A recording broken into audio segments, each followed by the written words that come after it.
Good morning, and thank you again for joining today's webinar, Top Things to Consider When Adapting RFID into Your Logistics Operation. My name is Lisa Shaw, and I'll be your moderator. I work on the marketing team here at SICK, and I'm excited to be hosting today's session. I'm also pleased to introduce today's speaker, Ryan Morris. Ryan is a Market Product Manager for Vision and Auto ID at SICK, and he has over 10 years of experience in the industrial automation industry. In this webinar, you will see how RFID is changing the auto ID landscape in logistics and learn what to consider when selecting RFID solutions for your operations.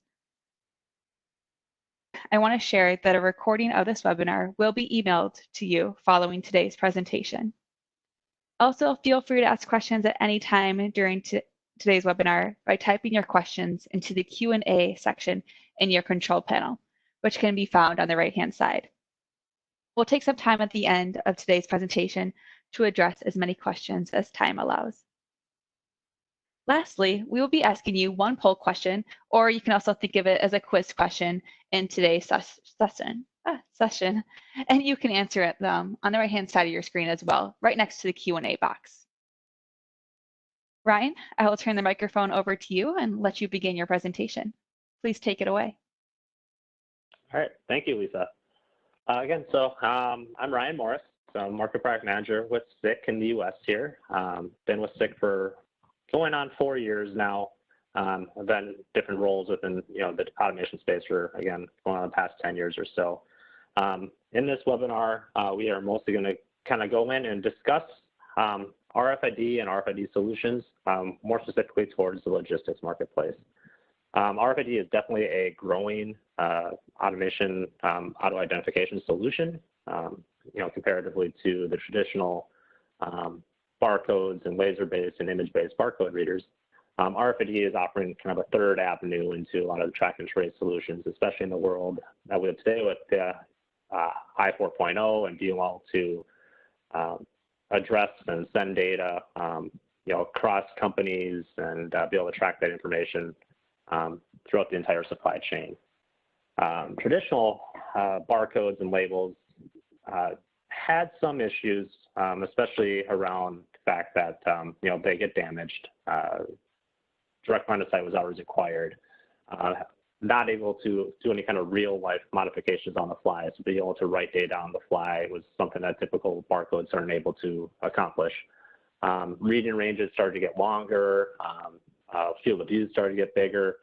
RFID kind of helps protect and do a lot of those applications that just traditional standard RFID or standard barcodes just weren't able to provide again across the entire supply chain of logistical operation here. A lot of inventory applications now coming up. Having inventory in your warehousing and having a cobot or some sort of AGV rolling up and down the aisles to be able to inventory what is actually on the shelves and where. So RFID is really kind of helping with that bulk inventory analysis as well, and really being able to get all that real-time data tracking in your facilities. So as I mentioned, RFID is definitely one of those growing technologies in the auto ID space. It's not a new technology by any means, but it is definitely one of the ones that are being more adapted as time is going on here. I know we've all seen RFID, whether we use it or not. From checking into your hotel room, with HF or low frequency RFID badges, to your getting into your office having little access card badges. Heck, even if you have a toll pass on your car on the freeways and having a toll pass, that's an active RFID tag. You can even think of your phone being an RFID tag, having data on it that's transmitting and sending and receiving data at constant times. So RFID is definitely something that it's out there, it's prevalent, it's making a jump now from more of a commercial applications to a lot more industrial applications. Obviously with industrial, again, we need to be reliable. We need to be able to hit reads every single time. We don't have 2 or 3 chances to have our access card work. We have to read it right away. So the industrial readers nowadays are definitely providing that robustness to it. Again, these environments that they can be in are pretty rugged and having that industrial body to really kind of helps with some of these industrial readers compared to the commercial brand readers. And then again, obviously just the environments that these are in, with the noise resistance and production environments, and again, longer read ranges, especially in warehouses and factories and gateways, monitoring trucks or trains that are coming through. So, so a lot of those longer read ranges are really kind of more prevalent now with the RFID marketplace, now that it's becoming more and more adapted. So for those of you that aren't familiar with RFID or don't realize that you're probably using it on a daily basis, so RFID stands for radio frequency identification. There are a few different technologies out there, and I'll discuss that here in the next couple slides, with kind of a more of a focus on ultra high frequency, because that kind of where we're seeing the trends going is more down the ultra high frequency route. But how an RFID works is it's usually containing an antenna and a controller and obviously a tag. So you kind of see the picture down below there. SICK actually offers, quite a lineup of RFID products, all of ours being integrated. So there, you don't see that in the controller, but that antenna and controller is actually all in an embedded device. But as that antenna is outputting power, the tag gets energized, and the tag will respond with, hey, I'm here, and here's the data on me, and send that data back to the RFID reader. At that point, the RFID can also send data and write data to that tag as well. So, the antenna is actually kind of doing twofold. It's providing a way of communication with the tag, and it's also providing a way of actually energizing and powering the tag itself. So again, kind of just a quick little graphical animation for you here. So again, as that RFID is transmitting data to a tag, the tag is read and sends that data back to the RFID reader itself. And then that data is stored onto the tag.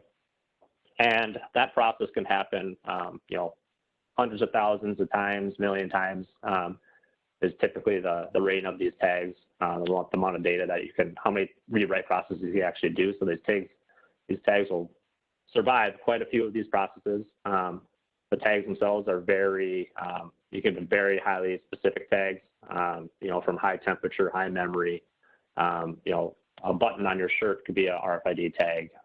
So they're getting pretty creative as far as, how these tags are being presented, where they're being incorporated, inside of labels, bolted onto cars, being on pallets on the side of tote bins. So you'll see tags and RFID readers and all over the supply process in the industrial marketplace here. But they are getting pretty creative with how they're actually presenting all these tags here going forward as well. All right, so kind of just jumping in.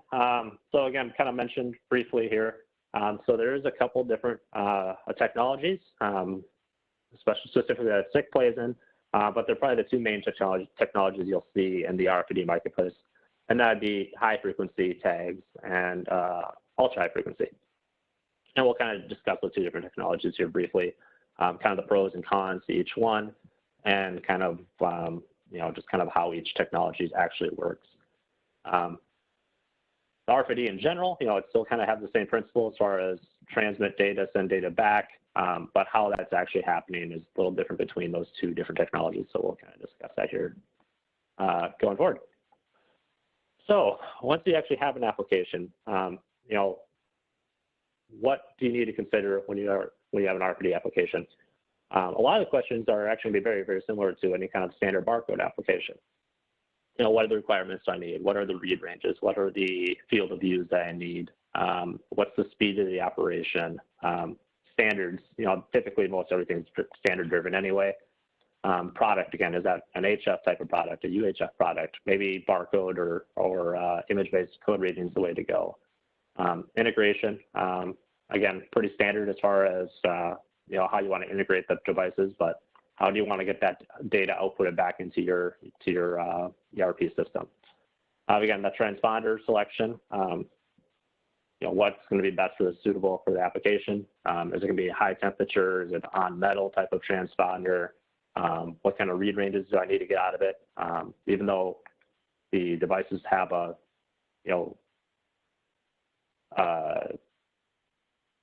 published read range, the tag itself will actually have its own published read range as well. So kind of really kind of hand in hand, trying to make sure that, the ranges kind of match up with each other.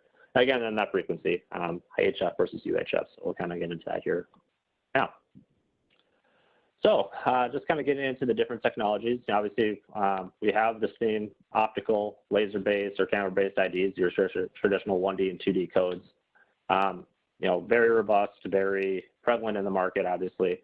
But you kind of see a lot of the overlap here between the HF, UHF, and those image-based code reading and 1D, 2D codes.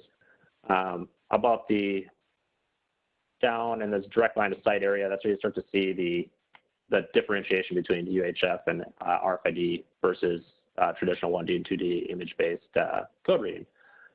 Specifically around, obviously, no more direct line of sight required. So again, if you are doing inventory analysis, or you're trying to track gateways, or trying to monitor a bin or a tote that might be backwards, so don't longer need those direct line of sights. That RFID reader can read through things or read behind things. Being able to read write devices. So again, re-emphasizing, if you want to track real-time data or timestamp a process that happened, or write, when the package actually left the facility, you want to actually write down in the tag itself what package, time it left, what truck it went on. All that information can be written to the tag for real-time tracking. And as well as, that bulk reading applications. So again, RFID can provide up to about 100 tags a second. So again, if you're having inventory or pallets coming through a gateway, being able to track exactly every single tag that was in that pallet in an instant, RFID can provide that, where obviously a traditional 1D or 2D code would be very, very difficult to do any kind of those type of applications. All right, so kind of just jumping into the technologies here. Again, as I mentioned, there's a lot of the same questions that you might have with traditional barcode applications. Obviously, getting into RFID now, again, with that HF and UHF, you kind of see they're a little different as far as when you start looking at, a traditional reading chart. So again, obviously, you need to know, hey, I have this type of code, or I have this type of tag. This is kind of the reading range I want to get out of it, the working distance, the field of view I'm looking for. Traditional barcode charts, will really show you, with this focal distance, with this field of view, this imager resolution, this is what you can get out of it. RFID is a little bit different, where you kind of see the HF variant on the left there. That is a little bit more defined. You'll kind of see your actual read ranges there with this HF 630 device. You kind of see the different bubbles, and you can kind of see where the read ranges you can achieve with different size, cards. UHF, however, kind of don't really see that. You see more of a kind of a radiation bubble or radiation pattern here instead of actual distances. So what this kind of deciphers down to is at 0 degrees, so right dead center of the reader, that's where you can get your maximum read range, your maximum power. So if this reader is rated for 2 meters or 10 meters or 6 meters, you can expect to get about that range dead center in front of the device. However, as you follow these radiation bubbles, every 3 dB drop, so you have from 5 to 2 at about 45 degrees plus or minus, every 3 dB drop is equals about half power. So at 0 degrees or 0 dead center, you can get your max power, say 2 meters, and then at 45 degrees plus or minus all the way around in that bubble, you can expect half power, so about maybe a 1 meter range on the far left and right sides here. So it's a little bit different as far as read ranges, and there's a lot more testing probably involved, obviously, with kind of RFID, making sure you can see the tags where you want to see them. But that's how these reading charts are actually read. They're a little more not as intuitive, I guess, as the standard, I can read this code resolution at this distance with this imager, with the traditional, image-based code reader. This is how a lot of these UHF ones are actually presented. It's more of a power chart than anything. All right, so kind of just jumping into the technologies here. I know I've really more mentioned the HF and UHF, and those are the ones that you typically see probably more in the industrial environment. There is some low frequency, which is more, livestock or, potentially even, your access cards in your hotel might be low frequency. And then you get into the higher frequency stuff. That's where you'll see is 13.56 megahertz. And that's all that is, that technology is inductive coupling. So basically it's an inductive coil in the reader and the tag itself. And as the tag passes into it, it actually generates that electrical connection by magnetic inductive coupling. UHF, however, is more of a capacitive. So again, it's more of a radiation pattern. Some of the benefits to actually going to the radiation pattern now is this where you get a lot longer read ranges, up to say 10 meters. Whereas HF readers, you really only get about a foot or so. So you get very, very low read ranges. And for typical, I would say logistic applications where you need to track something from point A to company Z, you can't get 3 or 1 foot away from a RFID tag at every single moment. You're going to need that extra read ranges. So that's why I'd say UHF having that extra long ranges, because we go up to 10 meters, or we can actually dial back that power on those readers and actually go down to just a couple inches as well. So that same tag can be read from a couple inches away to 10 meters away. So you got more flexibility as far as the whole entire supply chain process when you're actually trying to track a tag throughout that entire process. UHF is a lot faster, so you can do a lot faster speeds as far as reading and writing. So again, if you're trying to track a tag on a conveyor going at 5 meters a second, pretty fast, I know, but we could do that. I know we've tracked trains going at 70 miles an hour down train tracks, making sure the train went through. So it's very, very fast with the UHF technology. Again, that bulk reading capability, again, up to 100 tags a second, so being able to do the inventory and be able to actually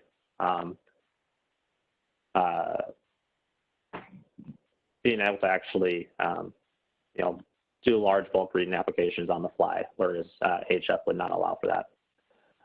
On the downside, UHF does have a couple of downsides compared to HF as far as more of environmental factors. So again, as you're blasting out power into the environment, obviously water or metal can act as reflectors or dampers for that environment. So if you do have a lot of metal in the environment, you could be blasting out radio waves, and you could have radio waves being kind of reflected off the metal and gain overreaches and picking up tags where you don't expect to see them. So that's why I say you really have to test out RFID tags in the environment itself, because the environment really kind of affects the reading capabilities of the UHF tags, since there are a lot of power being blasted into the environment. Since HF is a very inductive, very short range read, that's really not an issue. It can read through water. Metal obviously would absorb it, so you're not going to read through metal, but it's going to be a little less dependent upon the environment. And then just into regional considerations, since UHF is broadcasting at a higher frequency, it is actually regulated by, say, the FCC or the ETSI in Europe. So you do have different country regulations for UHF readers. And we do provide different RFID readers that are compliant with each country's specific FCC or regulatory commission.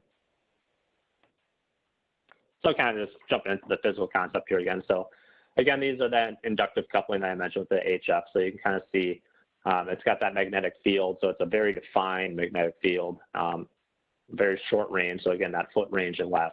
And then as a tag comes into the field, this is where it be energized, and that communication can start back and forth. So very, very simple. But again, it is very defined, very close range, typically that 30 centimeters or roughly a foot and less.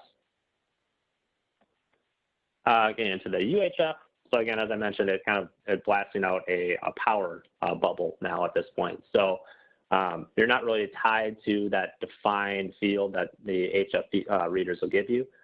This one, since I'm radiating out an energy, again, you can pick up tags anywhere in that energy field. So it's from a couple inches to, out to 10 meters. Again, with this though, the environmental conditions come into play now that I'm blasting out more power over the area, depending on, again, reflections off metal or, water in the area or a person standing between you and the tag. You're really not, since you have water in you, you're really not going to be able to read through a person. So there is some different considerations to take into effect. That's where you might see some of these holes or bubbles inside of the UHF field. So that's why it's very imperative that you actually test your environment with a UHF tag to see, am I getting overreaches, these little like islands out here, or do I have any holes in my field, these little white dots over here. So just something to keep in consideration that, it is not a uniform field. You are blasting out power, but to really test your field with your tag to make sure you're picking up the tag everywhere you would expect to pick up the tag.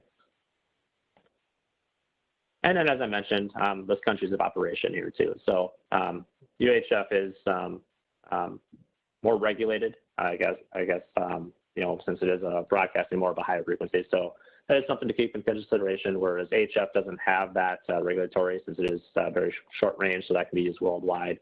The nice thing though is, even though it is regulated, so you might have a specific UHF reader for the US, or you might have a different UHF reader in Europe, the tags themselves can be global. So a tag can be read by a UHF reader in Europe, or it can be read in a UHF reader in the US. So as long as you have a global UHF tag, it shouldn't matter where these readers are or what countries they're in, especially for obviously distribution or tracking items throughout the entire world.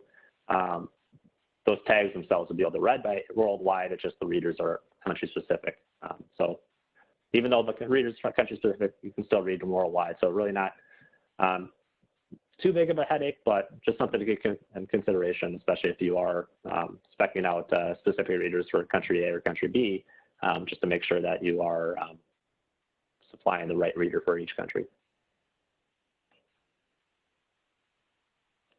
All right, so then I get into actual tags themselves. So these are a couple different, another consideration you're gonna have to consider when you start specifying out a UA or RFID system is active versus passive tags. So all SICK devices are all passive RFID. So if you ever hear passive or active, what that is the passive RFID tags tend to be obviously a little cheaper, specifically because they are not battery powered. They get powered again by the energy in the RFID field that the RFID is transmitting. So the passive RFID is a little less maintenance, and you don't have a battery powered on it since it's being energized by the field. Active RFID tags, however, are battery powered. So these are the tags that you would see in your toll pass or your zip pass, whatever, in the tollways. Since those would have a battery, those are battery powered. Typically with those, you can get a lot longer read ranges out of them, beyond that 10 meters. But again, there's a life expectancy to them now. You have maintenance with battery operations. So another tag technology. SICK ourselves, we only deal with passive RFID. But again, if you start, you really need a really long read range. Might be okay. I need some sort of active RFID with an active tag with the battery, to get those longer read ranges. But passive is typically where we see a lot more of the trends going, just because you still get that out to 10 meters or so, and then less maintenance. Again, you don't have to worry about changing out batteries or anything like that, since it is being powered by the RFID reader itself. So kind of to do a quick little summary here. I've got a few more slides coming up here, but some more of the highlights, obviously, just RFID in general. Again, no visual contact needed. So again, if it's going through paint booths, or it's getting dusty, or it's getting the label itself might be getting worn out, or scratched or beaten up. So there's no that visual contact required. So as long as that tag is inside the box or on a pallet or on a bin, I'll be able to read that tag. Again, multiple transponders at the same time. So bulk reading applications where you're looking for 100+ tags a second, potentially, RFID can provide that. Longer read ranges, again, a little more not influenced by ambient light.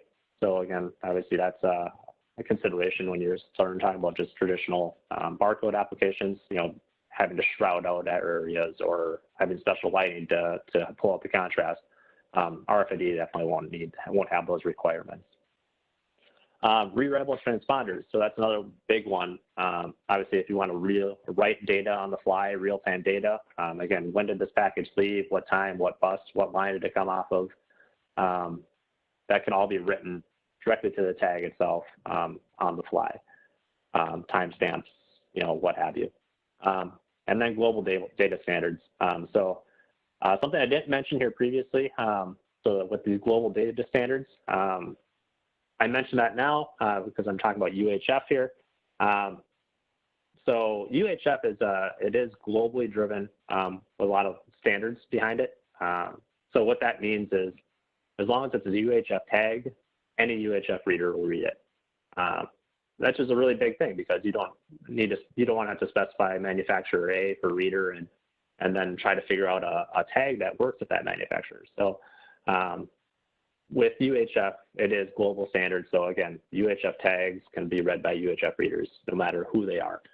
HF, however, is not really global or not standard driven of a technology. So you could have reader A and tag A, but that's only going to work with reader A and tag A. So there's a lot more proprietary information or proprietary tags in the HF world. So you could have an install base of 1 million HF tags that work with this HF reader, and all of a sudden that tag or that reader goes obsolete.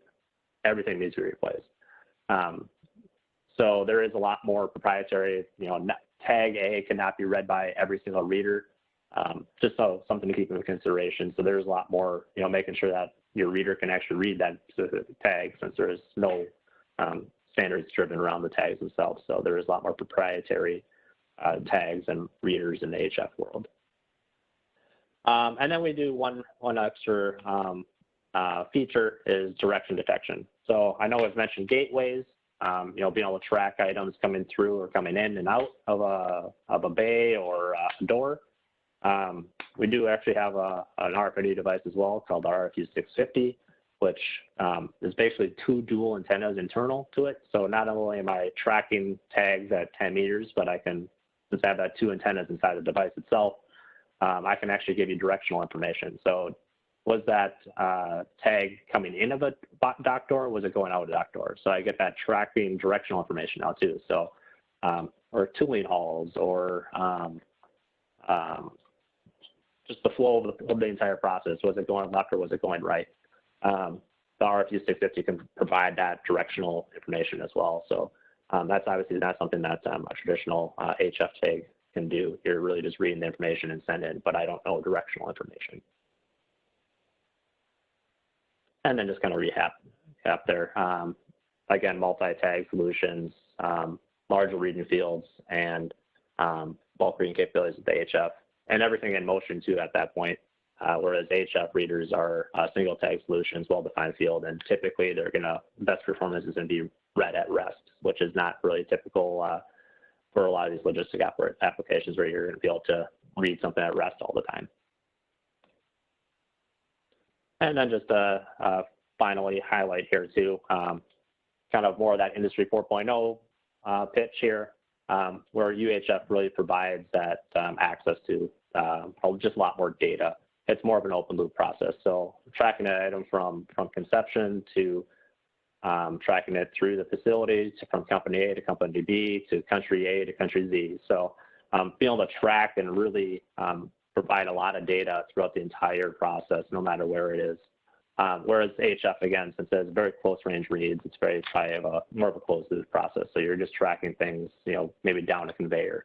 You're really not going to be able to track that tag throughout multiple companies, or really be able to track that tag even through multiple areas of the facility.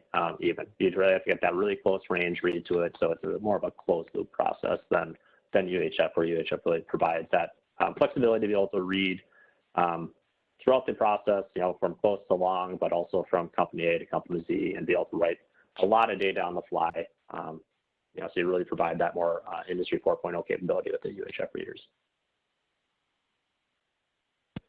All right, So kind of just, again, the final augmentation here. Okay, a lot of transparency across the supply chain with UHF readers. Don't need direct line of sight. And obviously bulk reading, longer read ranges, global standard driven, and just offers a lot more flexibility as far as being able to really dial in that read range. Being able to read just a single tag, or if I wanted to increase this power and read a whole bunch of tags, that's all possible. So you have more flexibility, especially with UHF readers. And then with that, I think we've got our little poll question coming up here, I believe, Lisa, right? Yep, I will open it up right now. Okay.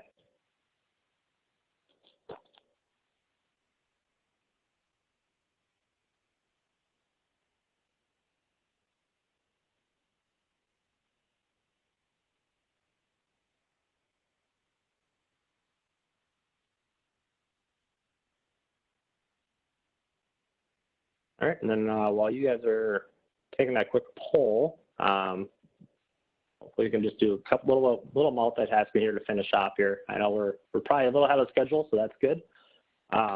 Putting in some of the features here, I kind of mentioned quite a few of these in my discussion here. But again, just another technology comparison between the HF and UHF. Again, longer read ranges, UHF compared to the HF readers. Data standards, again, as I mentioned, it's more standard driven in the UHF market. So again, there's no proprietary tags. As long as it's a UHF tag, a UHF reader is going to read it. A lot higher speeds. Again, the example I kind of mentioned is, I know we've done monitoring a train at 70 miles an hour. So just think of that as far as the speed rate that you can actually write and send data to. Bulk reading capabilities, again, 100 per second and while in motion. Whereas HF, might be able to do some bulk reading at 10 per second, but again, that reading field is pretty small, and it's going to have to be in rest or in rest. So something to keep in consideration there. And then availability, again, there's more suppliers going into the UHF market. That's where we kind of see a lot more of the industry trends going. Again, especially with this I4.0, and be able to track and trace things throughout the entire process, be able to write data on the fly, be able to have close range reads, long range reads, and then as well as being able to track, intercompany or cross company. Obviously, UHF is providing that flexibility for you.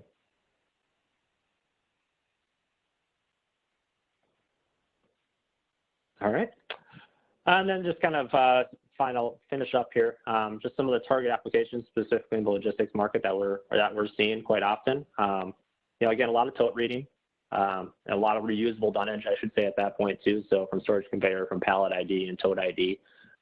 So obviously UHF or any kind of RFID tag it's nice for it's reusable. Obviously, if you have a tote that's getting shipped out and you want to actually take that tag off and put it on something else, you can definitely do that. So it is reusable at that point. They're a lot more rugged as far as they're not going to get banged up or ripped off or someone painting over it, or stretch wrap getting wrapped over a barcode. Or HF tags or just RFID tags in general, allow for a little more flexibility as far as not having that direct line of sight again. Storage conveyor, again, hanging conveyors. I see quite a bit of this, especially at some of these pack expos and trade shows that I've been to. I've seen a lot of tracking of the actual conveyors themselves with little RFID tags on the hooks, and having an RFID reader actually read the hangers as they're flying by. Access management, again, kind of mentioned that briefly. Again, you see that a lot just in everyday world life with having a key card to get into your office or into your hotel room. You can also have that, again, for our RFID and UHF readers being able to maybe track a car themselves that are coming in and out, or a semi that might be coming in facilities. So just a little more access, track management, and security at that point. Track and trace the materials. So again, bulk materials, you might have a giant a pallet full of materials and you want to track everything that's on there, or maybe you have rolls of paper that you want to track through a facility.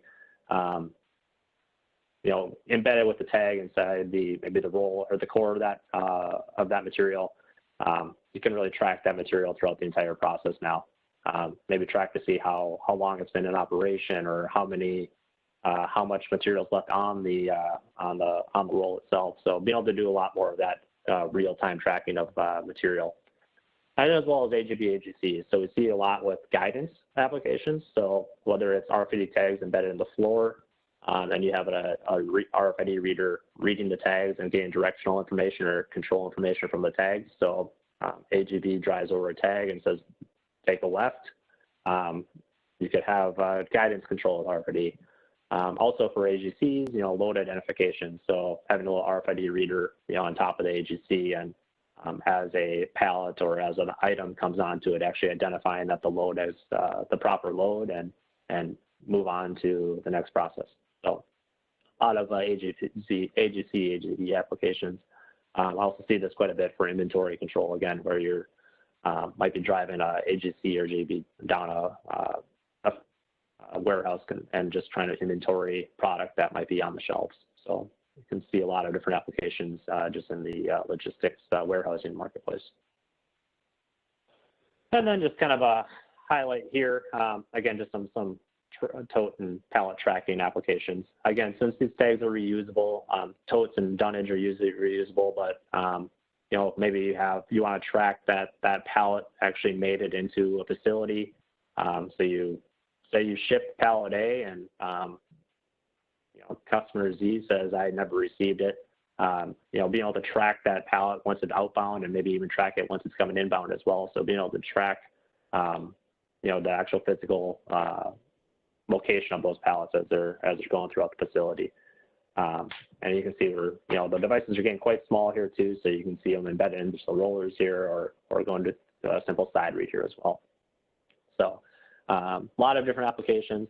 Again, these are probably some of the easier ones that we see on a more daily basis, but they're definitely getting more and more prevalent now that the usage is going up with RFID readers in general.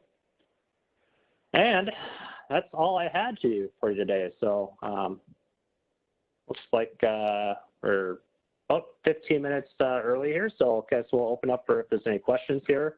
I'd be more than happy to address those here now. Otherwise, we'll get you out here a little bit early today. Yeah, thank you, Ryan. We'll go ahead and take some questions. As a reminder, you can type your questions into the Q&A box in your control panel. But Ryan, as we wait for some questions to come in, I do want to turn our attention over to the poll results. I just pushed them live. Absolutely. So the question was, what is not one of the main benefits of UHF RFID? And I believe the correct answer is D. It looks like 72% of our audience said that. Correct. Yeah. So I don't know. Can you show me the question? I know I X'd out of it again here, but yeah. So D was the correct answer. I believe that had to deal with environmental conditions. Mm-hmm. Exactly. So UHF obviously is more impacted by the environment. So again, whether there's water or metal in the environment, you can get a lot of reflections and holes in your field just based on where it's orientated or how it's positioned even. Whereas HF, since it is a very defined inductive field, it's very short range typically, so the environment's not going to affect those nearly as much. Obviously, I think the other ones were bulk reading capabilities. UHF provides that. Global standards, UHF provides that. And longer read ranges, up to 10 meters or so, or really, really close, from a couple inches. So UHF also provides that. And I can't remember what the third, if I missed one there or not, but yeah, no, the answer to the question was environmental conditions do impact UHF readers, and something just to keep in consideration when you're speccing in a device or installing a device even at that point. Great. Looks like a few questions came in, and I'll just read them in the order that they came in. But one of the questions is would you recommend using RFID in a safety application to detect a vehicle in a safe zone? So they are not safety rated. So again, if it's a really tested out environment, you could probably get an indication that there's something there. I know we've started doing, access control and whatnot, but it's still not, it doesn't fail in a safe state, or it's not something you could use in a safety application. But I would say in conjunction with it, yeah, you could probably use it as far as, is there a truck there or not? But in a safety application, say no, as a relying upon it just for that, since it is not safety rated, but you could probably use it in conjunction with it for sure. Awesome.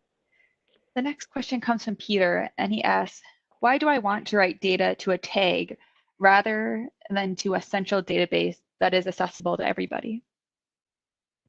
So the tags themselves, just because it's just stored locally, I guess, at that point. Again, if you're going from a company A or company to company B, being able to track that data locally and then get into the systems at that point. But yeah, no, if you were had a tag come by and you read that tag and you wanted to write that tag data and then send all that information up to the cloud at that point, that's perfectly fine as well. If you were going to actually want to store things locally on the tag themselves, as far as, anybody can walk up to it and just say, what were the processes that this tag went through?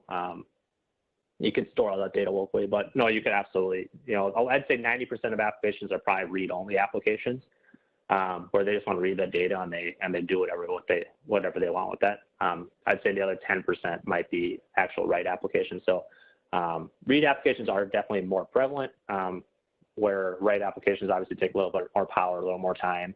So you don't see it as often, since again, they might not want to store things locally on a tag. They might want to store it up into their ERP system. But no, you could go either way, but I'll agree. I probably do see more read applications than write applications, but the capability is still there. Awesome. The next question is, can a local conveyor VFD cause issues with RFID readings? So a variable frequency drive on a conveyor, it shouldn't, no. There is obviously, maybe some noise on the network. So I mean, I have seen just noise in general affecting the reader, but again, it's something you'd probably just want to test to make sure, maybe pick a spot where you think the reader should be and see how it performs. But it shouldn't have much effect on it. Since there is, as long as you're using the proper, shielded cables and whatnot, it should be okay.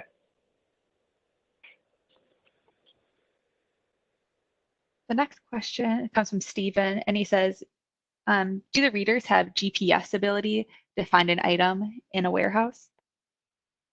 There are readers coming out with that.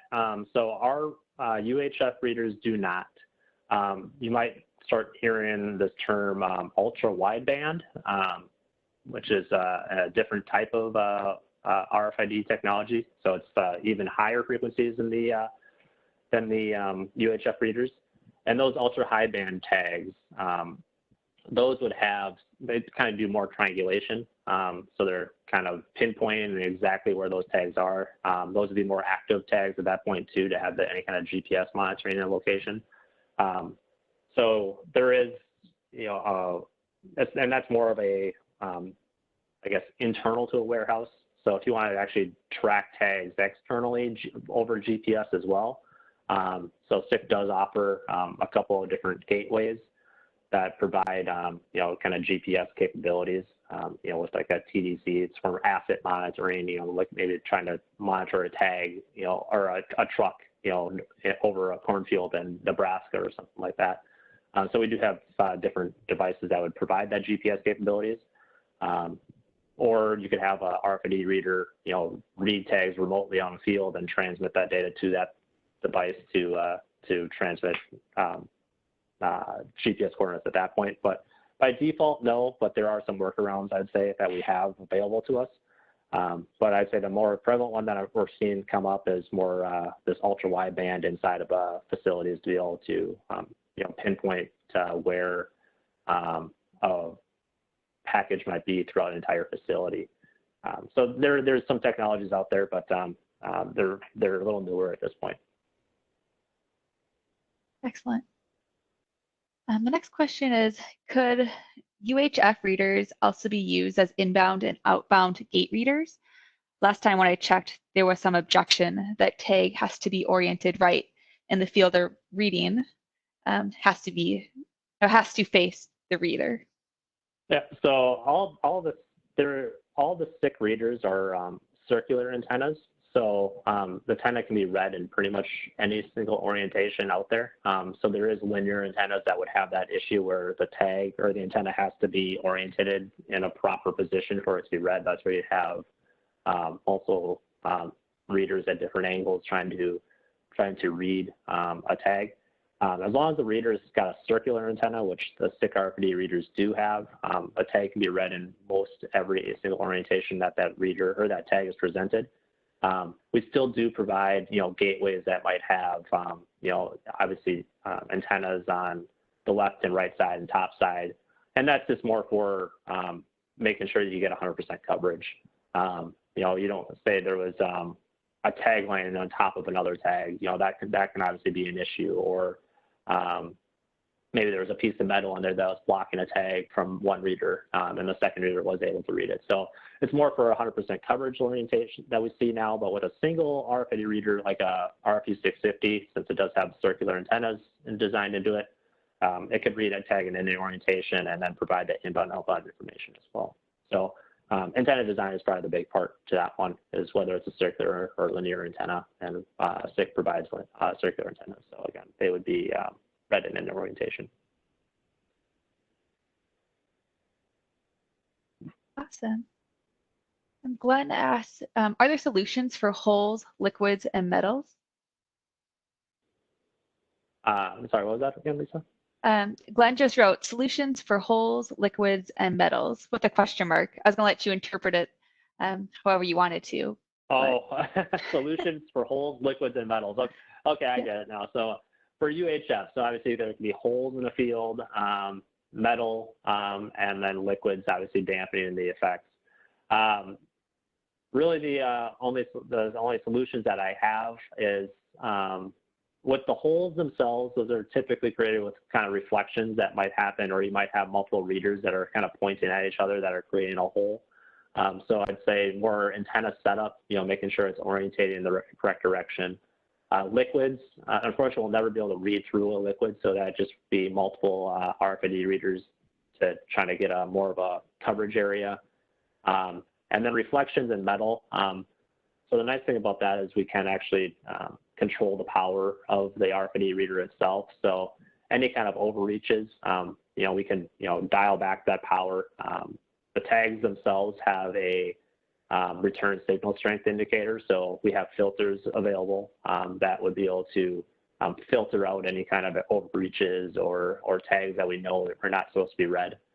So we do have some filtering options available there as well. But as far as holes and liquids, though, that's more of a application test and setup, and it just might require multiple readers at that point. Awesome, Ryan. Those are all the questions I see. Do you have anything to add before we wrap it up? No, I think that's it. Awesome. Well, thanks again for presenting, and thanks to our listeners. We hope to see you again soon at our next webinar. Please visit SICK.com to stay in the know on our upcoming webinars and trainings. So thanks again, Ryan, and have a great day. All right. Thank you all.